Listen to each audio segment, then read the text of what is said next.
Okay. Hello, everyone. Thank you for joining our first session of our Mind the Bleep Rheumatology series. So today we'll be going through all things arthritis, which Lucy, Dr. Miller, will be presenting. And before we start, we have a talk by Daniel from BMA. So I'll hand over to you, Daniel. Thank you. Yeah, I'll be super quick, guys. So yeah, you'll see on the screen. There's a bit of an offer today if you wanted to join. Good time to join, obviously, with F1 sort of looming. So yeah, if you go on a website, you don't get any of this. So hopefully you want to take advantage of it. But if you use that link I've put in the chat, you'll get your first month free. You'll also get a £10 Amazon voucher for joining as well. Membership for founders is £3.50 a month, so it's basically like getting 3 months free plus the extra month, so it's 4 months. So it's pretty good if you're considering joining the BMA soon anyway. So choose that link, and then when you've done so, when you've joined, just drop me an email and I'll get that Amazon voucher sorted for you as well. So all the details are in that side chat bar. So don't worry if you missed this slide. So I'm Dan. I work in the BMA. I work in sort of the membership side of things. I'm based in London, so I cover a few med schools around London. Maybe you've seen some of my colleagues around your areas and your med schools. I won't go too much into this because I don't want to take too much time. Everyone knows what the BMA is, what the BMA does. So we're essentially your trade union. So we cover you now, not just sort of when you become a doctor, but now you can actually use a lot of our services. But yeah, it's 3 ways of looking at how we help you individually, locally, and nationally. So obviously on a national basis, we negotiate pay. So for not just resident doctors, but consultants and SAS as well. So it's been quite successful, obviously, the past couple of years. Then on a local level, if you once you start F1, if you're all having sort of similar issues F1, you can get in touch with us and we can sort any issues out. And then obviously individually, things like your contract stuff, we can help you with as well. But like I said, it's not something that you need to wait to join and start using. You start using us now. We've got really good MLA tools that we just created. So on the BMJ on examination, MLA stuff, it's fantastic. Loads of tools on there to help you revise and pass your finals. Again, I won't take up too much time on it, but yeah, it's got an app, really good, easy to use application, and you can customize things like difficulty levels and whatnot. BMJ. Because your final year, you should actually, if you remember, you'll be getting the BMJ through the post. It's actually changed as of today. It's going to be fortnightly, not weekly anymore. So yeah, that's another benefit if you are a member in your final year. If you're already a member and you're not getting that, you just need to get in touch with us. Just use the contact form on our website and just say, look, I'm final year and I'd like to start getting it through the post, and we'll sort that out for you. Loads of other tools you can use. So BMA library, we used to post books out. This is many years ago, sort of pre-COVID, but now everything's just available instantly. So you can just log in with your BMA login and access any book or journal you could possibly think of. We've got a great Specialty Explorer tool as well. So it's essentially an online psychometric test. It takes about 20 minutes to complete, asks all sorts of work-life balance questions, and then at the end it will give you a breakdown of what specialties suit you based on the answers you've given. BMJ Learning, so I'm sure people have used BMJ Learning, but yeah, that's some popular topics for incoming F1s on the screen. So with our learning tools, we don't just have clinical stuff, we have non-clinical tools as well, so it can help you in that sense. So just to touch on the pay, a big point, obviously, we've recently agreed a deal with the government for now. And F1 pay has gone from what it was in 2022, 29,000. This is before any pay uplifts or anything like London Weighing or anything extra. So basic pay has gone from 29,384 to 36,616. So you guys are obviously a massive benefactor of that and the work the BMA and members have been doing. So yeah, so I hope you're pleased and hope it's even more reason for you guys to join. That's obviously a pay uplift of nearly 25% for F1 and I want to say we're not finished there, but I'll get on to that. So yeah, the idea with that offer from the government, it was no secret that we would just take it, obviously with a view still to pay restoration. So pay restoration is still, quite a lot off. So we've taken that, and it's a massive step towards pay restoration. But many of you have seen maybe in December that the government's recommended to the DDRB an uplift of 2.8% this year, which we think is is miles off what it should be. We think it should be around 12% if it's going to be if we're going to get to pay restoration this year. So it's possible. I'm not saying this isn't anything official, but it's possible that things are sort of moving towards another ballot. And obviously, you guys as incoming F1s will be part of this. So possibly, well, we'll see. Possibly more strikes, more on the table for this year. I'll leave it there. Good time to join. Effectively getting 4 months of membership paid if you join today with the Amazon voucher and the first month free. So use that link in the chat. This is sort of a one-off thing because I'm here. That's it. I'll stop. Try to do that as quickly as possible. Thanks for having me. Enjoy the session. Thank you, Daniel. And I'm sure many of the final years here will find it very useful to join before starting F1.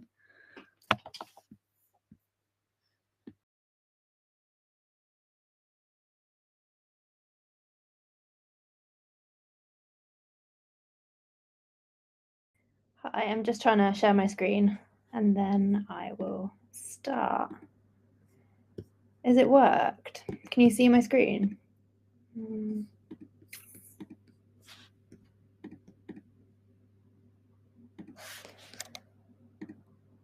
Hang on.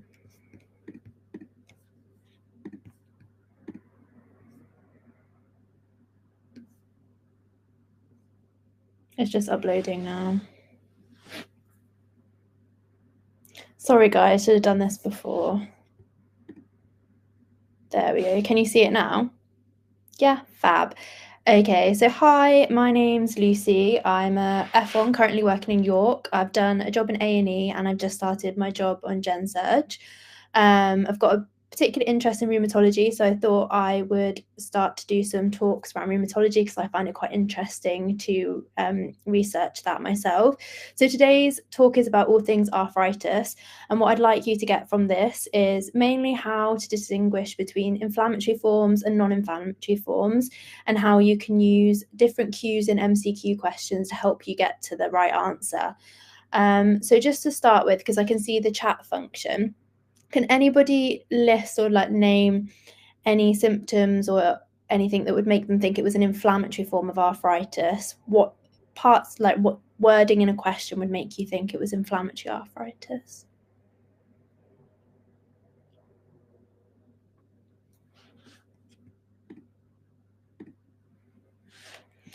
So inflammatory arthritis, when I think about inflammatory arthritis, I think about, tenderness, that's a good one.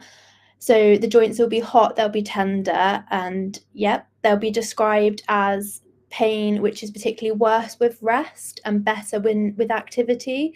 So typically in the exam question, it will be a patient's had some, say, finger pain, which gets better when they're playing sports, for example, and it's worse when they're just sat at home doing nothing. It's also often worse in the morning with inflammatory arthritis, so patients will often describe pain when they wake up. It might take over 30 minutes for this pain and stiffness to subside in the morning.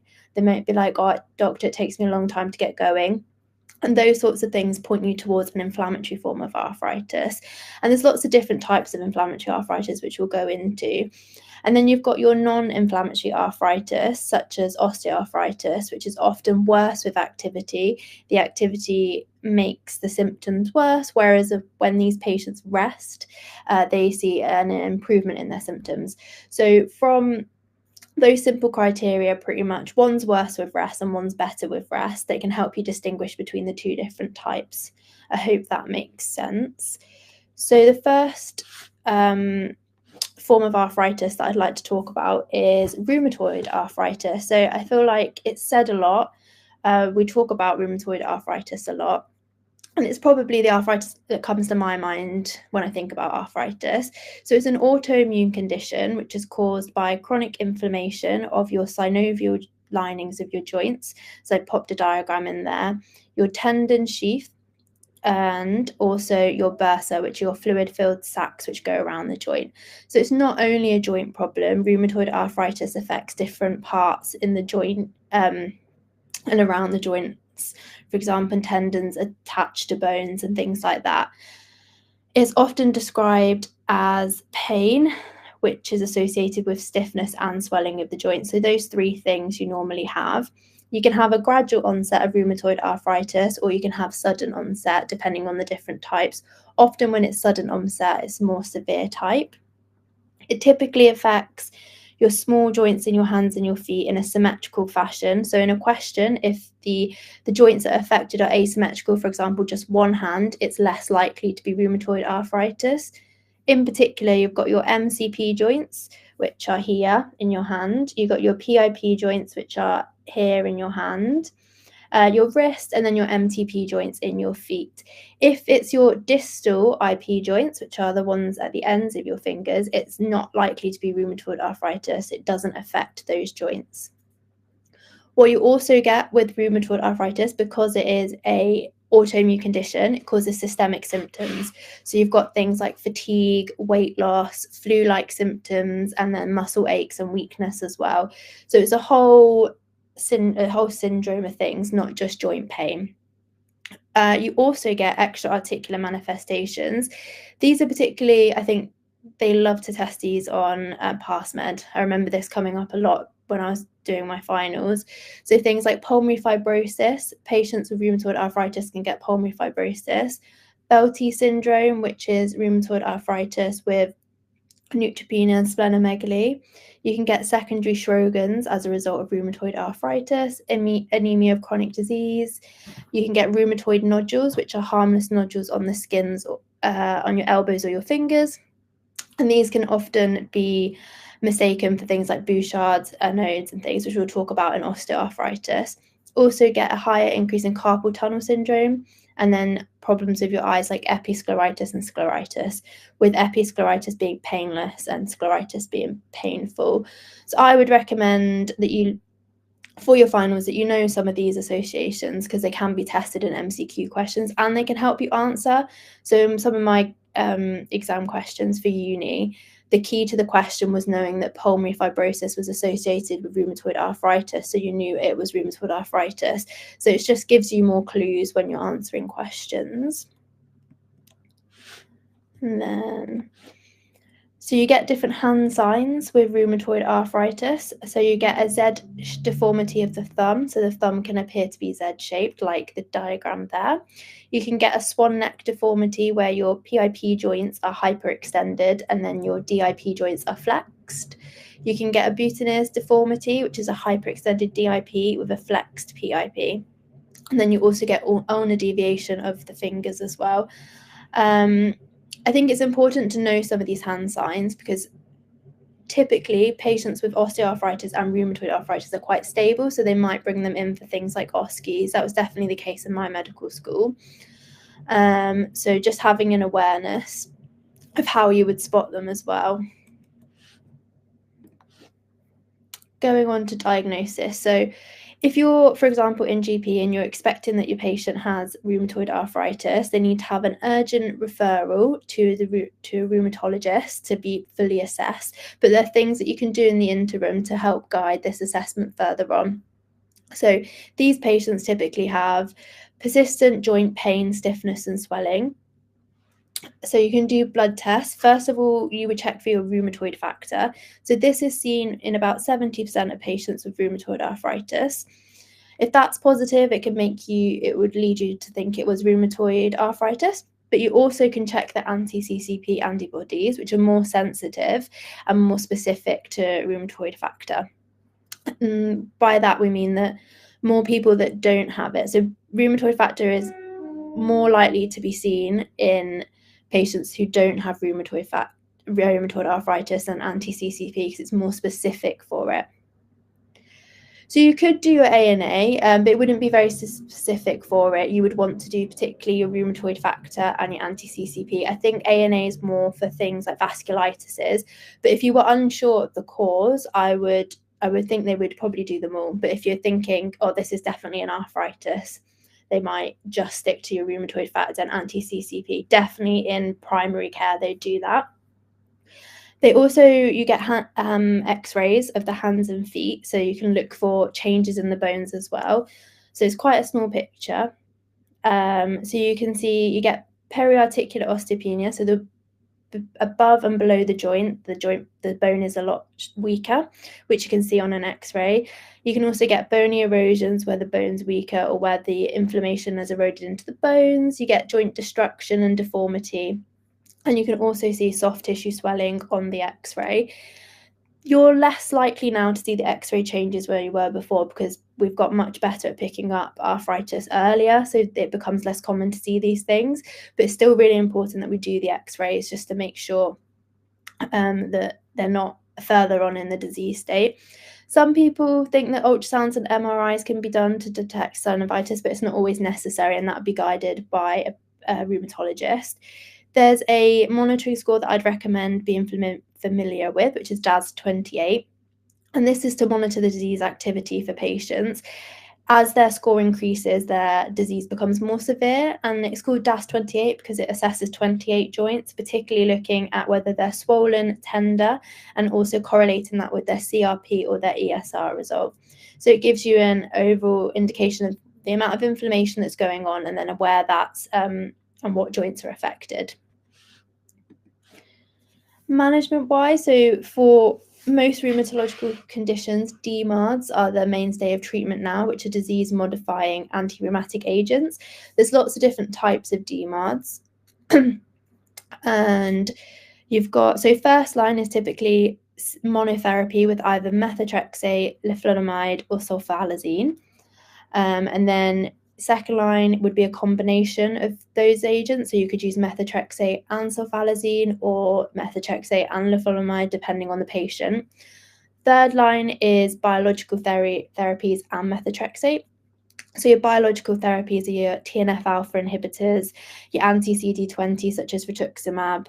But it's always important that biological therapies have more and more side effects that are coming out now. So these include, they can increase your risk of infection, increase your risk of certain cancers, and they can reactivate latent TB. And their side effects, I think, are tested quite a lot in multiple choice questions. So for acute flares of pain, we can use NSAIDs such as ibuprofen and naproxen for short periods of time. And we can also give intra-articular steroid injections for patients as well. But that will just help with symptoms, and it won't help with the disease process. So for methotrexate, it's a type of chemotherapy originally. It's a folate dehydrogenase inhibitor. It messes with the metabolism of folate. So it suppresses the immune system, and then that suppresses disease activity. Things to note for this is it's given once a week. You should co-prescribe with 5 milligrams of folic acid on a different day that they take their methotrexate. You cannot have trimethoprim with it, because trimethoprim also does something to folate metabolism, so they are a no-go. So that would be good for your PSA, just to know that you should never co-prescribe methotrexate with trimethoprim. Some of your key side effects, so you've got mouth ulcers, liver toxicity, bone marrow suppression, and it can cause really low white cells. And then it's tetragenic, so we can't give it to pregnant people of childbearing age, both men and women, and you shouldn't have it for 6 months before or 6 months after. It needs a washout period. It requires drug monitoring. I always remembered these from my OSCEs because I thought methotrexate would be a good drug cancelling station, but I never got given it. But I do think it's important to know them. So you have your FBCs, USNEs, and LFTs done every 1 to 2 weeks until you're on a stable dose, and then it comes to it's like monthly, and they work you up to a point, but it's a big commitment for patients. Even when it is 2 to 3 monthly, they've still got to go and get a blood test done. So that's also important to note. Leflunomide, it interferes even with the production of pyrimidine. So it also causes immunosuppression, but in a different way. Some of the side effects of note are that it increases your blood pressure. It also causes bone marrow suppression. It's also teratogenic, and it can cause peripheral neuropathy. So those things might come up in multiple choice questions. The drug which is safe for pregnant women would be sulfalazine, and the main side effect of note that will come up in your exams for that is it can cause your urine to go orange, and it can also cause some reversible male infertility. It can lower the male sperm count, but when you stop taking it, it increases again, so it's all right. So I would just make sure that you're familiar with 3 of the main ones, and maybe knowing what kind of drugs some of the biologics are, because that might come up as well. So moving on to another inflammatory arthritis. So we've talked about rheumatoid arthritis, and now we're going to talk about psoriatic arthritis. So this is another inflammatory arthritis which is associated with psoriasis. So it occurs in about 10 to 20% of all patients with psoriasis. So you're not definitely going to get psoriatic arthritis if you have psoriasis, but it is 10 to 20%, so it's quite a lot of them. It's seronegative, which means that there aren't any associated antibodies with it, so we can't look for something in the blood to tell us it's psoriatic arthritis. We need to look for patches of psoriasis on the skin. So when you're doing your hand exam in your Roskies, it's really important to make sure that you're looking on the elbows to see if there are any plaques of psoriasis, and that will show and impress them that you've thought you're not just looking for arthritis as a whole, you're looking for the different types of it. So with psoriatic arthritis, you again get swollen and tender joints like you would in rheumatoid arthritis. You also get some nail and some finger changes. So you get some nail pitting, which you can see the diagram of there. So that's why it's really important to look at the nails in the hand exam. You get onculosis, which is where the nail bed comes away from the fingernail itself. You get dactylitis, which is inflammation of the fingers and toes, often described as sausage fingers. So these patients they'll appear to be really swollen, all of the digits. And then you also get enthesitis, hard to say, which is inflammation at the points where your tendons insert into your bones. So similar to rheumatoid arthritis, where you get the inflammation of where the tendons get to the bone, you also get that in psoriatic arthritis as well. Unlike rheumatoid arthritis, it can be asymmetrical or symmetrical. There's lots of different presentations, different types. So if the question is it's sounding like rheumatoid arthritis, you've got your swollen tender joints, but it's asymmetrical, and you can think, it's psoriatic arthritis because rheumatoid arthritis is often symmetrical. So that's one of the big giveaways for the differences. Also with psoriatic arthritis, it can affect your axial skeleton and your DIPs, and your DIPs are not affected in rheumatoid arthritis. So they're one of the main differences. It can be asymmetrical, it affects your DIPs and your axial skeleton. And then hopefully in the question it will tell you that they've got psoriasis, and you can be like, I know what it is. There's a score that's been developed which can help screen for psoriatic arthritis in patients with psoriasis, and that's called a PES score. So that's just important to be able to recognise in a question, we've done a PES score on a patient. And if they score over 3, this can trigger a rheumatology referral. Some of the extra articular manifestations are inflammatory bowel disease and uveitis as well. So lots of eye pathology can be linked to some arthritises as well. So you also get X-ray changes with psoriatic arthritis. You can get periositis, which is inflammation of the periosteum, which causes a thickened and irregular bone outline. You can get destruction of the bone like you do in rheumatoid arthritis, and you can sometimes see fixation or fusion of the bones at the joint. But again, this would be at the later stages of the disease state. And you can see the dactylitis, the swelling, the fat fingers on an X-ray. So management, again, very similar to rheumatoid arthritis, and it will be shared management with rheumatologists and dermatologists. So the dermatologist will provide treatment for the skin, and the rheumatologist will help with the joint pain. But sometimes what helps the skin will also help the joints. So they have to work together to make sure that the patients are on the best care. NSAIDs, again, can be used, such as ibuprofen, to help with the pains. It won't help with the disease state, but it will help with the symptoms. You can use DMARDs like methotrexate, leflunomide, or sulfalazine to target the disease process itself. Some anti-TNF medications are used, such as etanercept and adalimumab, and they can be really good for the skin as well. And then interleukin-17 inhibitors, such as secukinumab. I'd never heard of this, but when I sent my presentation to a rheumatology consultant, they said that they do use this quite a lot, so I've added it in. And then we've got reactive arthritis to finish off your inflammatory arthritises.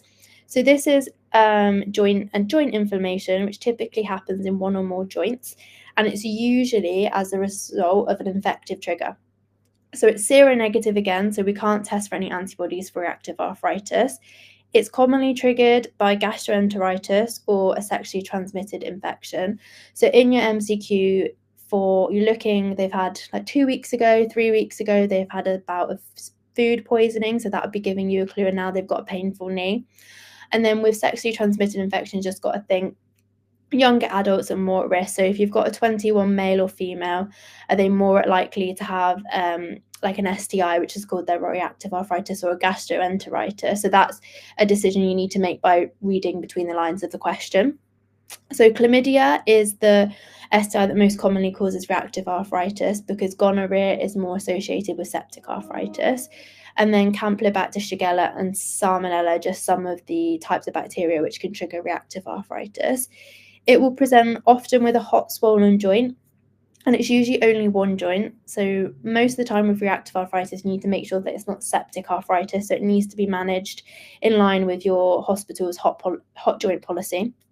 But once you've aspirated it and you see there's no active infection, and because you can't, from the aspirate, you wouldn't be able to grow any bacteria. So that would be what would help you distinguish between reactive arthritis and septic arthritis.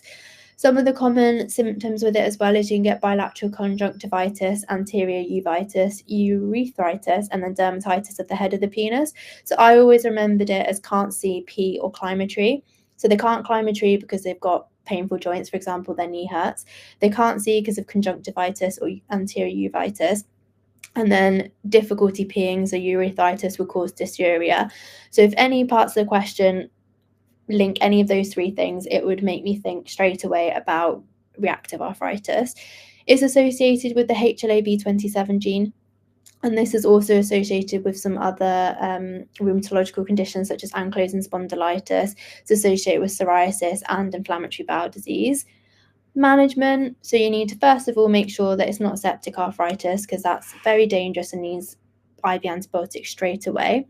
You can treat the triggering infection. For example, if it's chlamydia, you'd want to make sure that the patient's been treated for chlamydia, for example, doxycycline for 7 days. Usually we don't treat gastroenteritis with antibiotics, so if it was triggered by gastroenteritis, they're most likely better from that by now, so you wouldn't treat it. You can give NSAIDs such as ibuprofen. If this isn't helping, you could consider a steroid joint infection, but most people's symptoms will be controlled with simple analgesia like ibuprofen. Another thing to note is it's more common in people with HIV. So you need to make sure that you exclude HIV in patients presenting with reactive arthritis, especially in different parts of the country. Depending on where you work, the rates of HIV will be different. So if you work in an area where it's particularly high areas of HIV, this will be even more important to make sure that you've excluded it, because early treatment would mean better outcomes for those patients. For most people with reactive arthritis, their symptoms will completely resolve within 6 months, and they'll forget that they've ever had it. So we've gone over rheumatoid arthritis, psoriatic arthritis, and reactive arthritis, and how we would distinguish them in a question. Does anyone have any questions before I move on?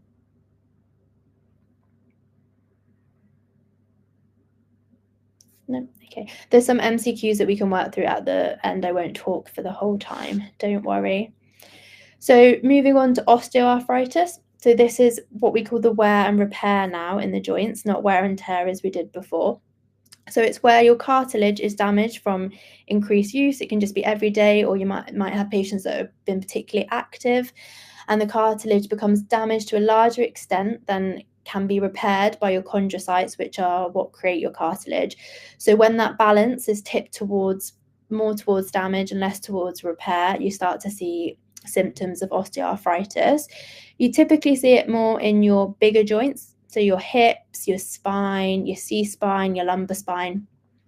You can also see it in your thumb and your DIP joints. So it typically affects the ones closest to the tip of your finger, whereas rheumatoid arthritis will be your PIP joints and also your knees. So you get lots of patients, older patients often, with knee trouble, and that would be osteoarthritis. So X-ray changes, so you can get subchondral cysts, which are fluid-filled holes in your bone. You can get osteophytes, which are out there like extra growths of bone, like spiky bits of bone that you can see on the x-ray. You get a loss of joint space. You can no longer see the gap in the joint in the x-ray anymore. And then you get subarticular sclerosis, where the bone density around the joint line becomes more dense to try and compensate for the lack of cartilage. So you see it becomes more white at the joint edge. You can remember that, I think, with the acronym LOSS as well, that I loved acronyms at medical school. So you've got loss of your joint space, osteophyte, subarticular sclerosis, and then subchondral cysts, if you wanted an acronym for that. So typically, again, presents with joint pain and stiffness, but the difference here is it gets better with rest and gets worse with activity. It doesn't often have stiffness, which lasts over 30 minutes in the morning. These patients can get up and get going a bit quicker.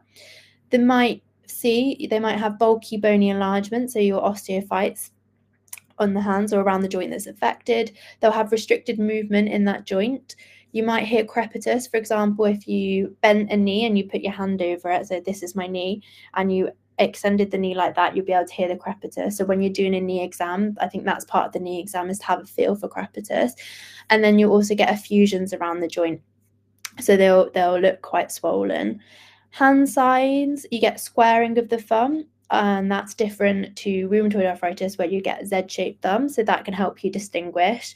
Patients will often lose function, so they'll have a weak grip. So in the parts of the hand exam where you're testing function, can they pick up a button? Can they squeeze around your hand? They will often be weaker when they do that. You can see Bouchard's nodes, which are on your proximal joints, so you'll see small nodules. And then you've got Herberdin's nodes, which are on your distal joints. I tend to remember it because Bouchard's and Boutonnieres are very similar, and I think they're the closer joints. And then Herberdin's nodes are the ones on the ends. So they can be mistaken for rheumatoid nodules, but you've got to use the other clues to help you come to the conclusion that they're associated with osteoarthritis. But I think most of the times that questions are quite clear. They're leading you down one road or the other. The difference with osteoarthritis is that NICE doesn't recommend any investigations if a patient is over 45 with symptoms such as joint pain and stiffness with no morning stiffness. I think they've done lots of research and they found that it's very unlikely that these patients have an inflammatory cause for their arthritis, so they don't need any more investigations to diagnose them with osteoarthritis. So if you've got a patient who's 65, their knee's been hurting, they've got joint pain and stiffness, but it lasts about 10 minutes in the morning, gets worse when they go on a long walk, and it's better at rest, you can almost guarantee that it's going to be osteoarthritis. So that gives the GPs a bit more power to be able to diagnose. Management-wise, this has changed since I started revising for my finals. So when I did it, paracetamol was still first line for it, but now it's changed. So topical NSAIDs are first line. So you should try them with an ibuprofen gel or a diclofenac gel to see if that works. If they've tried that for about 2 to 3 months and they've seen no improvement in their symptoms, we can give oral NSAIDs, so such as ibuprofen, but we must co-prescribe that with a PPI such as omeprazole or lansoprazole for gastroprotection. So it's getting the balance right. We don't want patients to be in pain, but we don't want to give them any gastric ulcers at the same time, especially as most patients with osteoarthritis will be older. So it's getting the balance, but that's something that GPs do quite regularly. So weak opiates and paracetamol are no longer recommended for symptom relief by NICE. We can offer things like intra-articular injections, so steroid injections, which go into the joint, which is most effective, and these can improve your symptoms for up to 10 weeks. And then you can do joint replacements, so like knee replacement and hip replacements in very severe cases, but this would be done by your orthopedic surgeons and not by your rheumatologists. One of the big things and the big pushes with osteoarthritis at the moment is the non-medical treatment, is optimizing our holistic management for these patients, making sure that they have the exercises to improve their strength and function with their, for example, with their hands. If they're overweight, encouraging weight loss can really help with symptoms, especially if it's like their knees and their hips that are affected. And then utilizing occupational therapists to help support patients, because they can give adaptations for the home. So you can get special gadgets for the kitchen, things open jars like that if weak grip strength is weaker. So that was my whistle-stop tour of arthritis. So hopefully now you'll be able to look at a question, decide, one, is it inflammatory or non-inflammatory arthritis, and then use the different parts of the question to help you narrow it down. So I've got a few multiple choice questions now to see if we can have a go at that. So before I go on to that, has anyone got any questions that they want answering? Just type them in the chat. I know I talk really quickly, so apologies for that. No? Okay.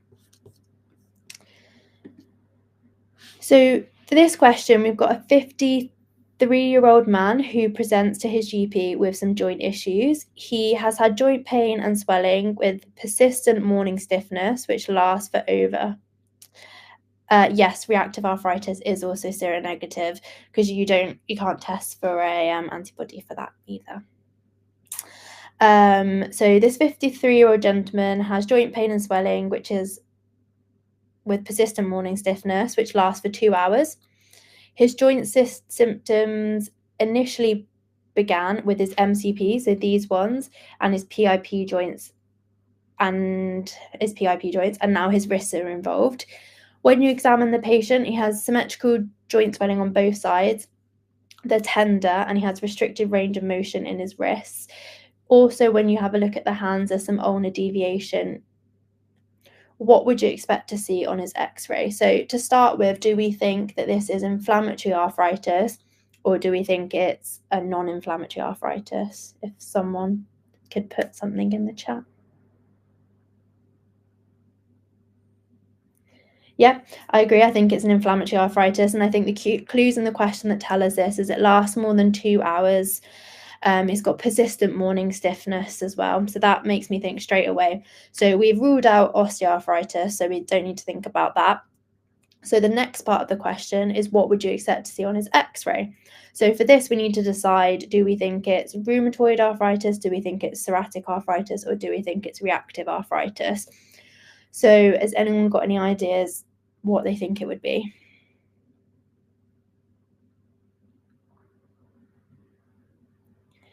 Yeah, so I think it's rheumatoid arthritis as well. So you've got the ulnar deviation and the fact that the MCPs and the PIPs are affected, and also the wrists. So from that, then you've got to think, right, what will I see on an x-ray? So from that list, what would your guess be? If you put A, B, C, D, or E? D. Yeah. So it's not, yeah, I agree. I think it's D as well. So working through the options. So subchondral cysts are seen in osteoarthritis. So we don't think it's that. Yeah, the fact that it's also symmetrical helps us think it's rheumatoid arthritis. If it was asymmetrical, I'd be thinking more psoriatic arthritis. Osteoarthritis. Osteophytes are also associated with osteoarthritis, squaring of the thumb as well. You get periarticular erosions in rheumatoid arthritis. And then for a bonus point, where would you see calcification at the joint line? Does anyone know? I don't have any prizes, but just out of interest.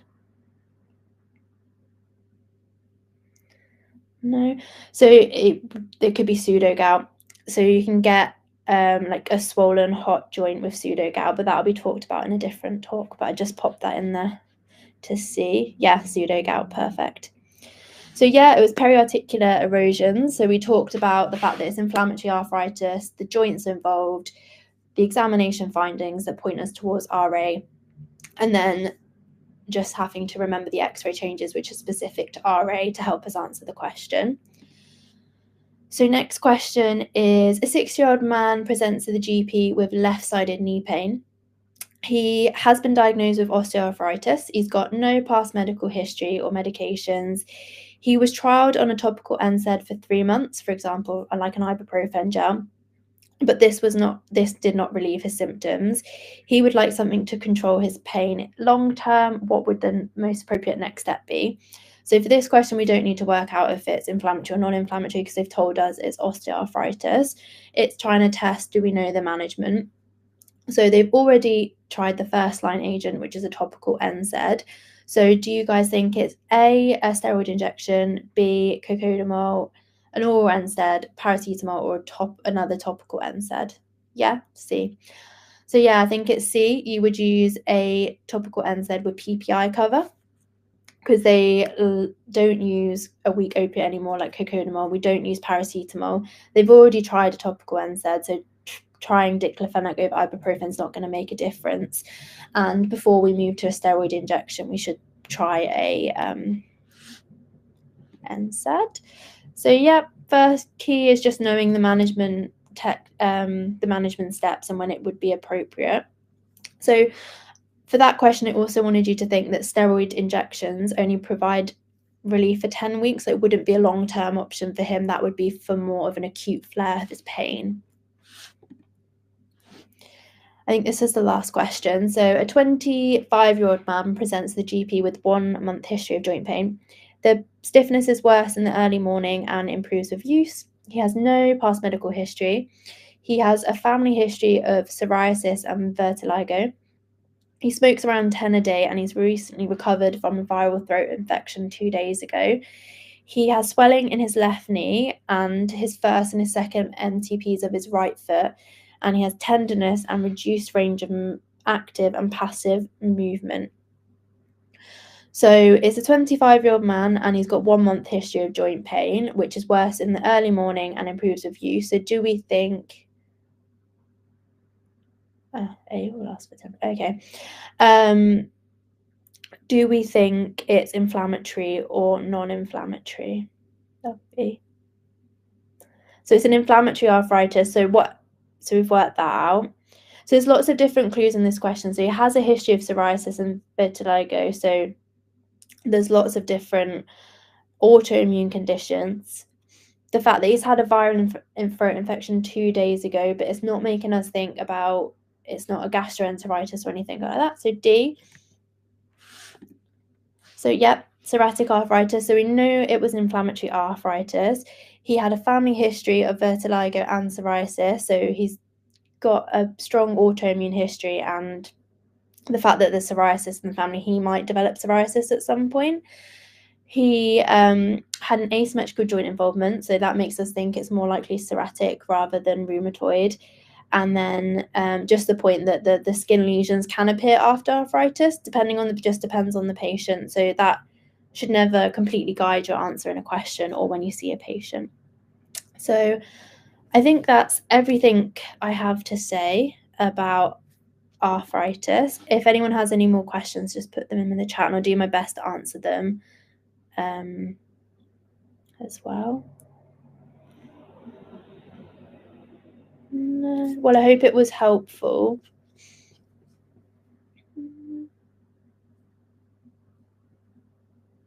Yeah, and if you guys fill in the form and you can get your certificate for your portfolios as well. So thank you.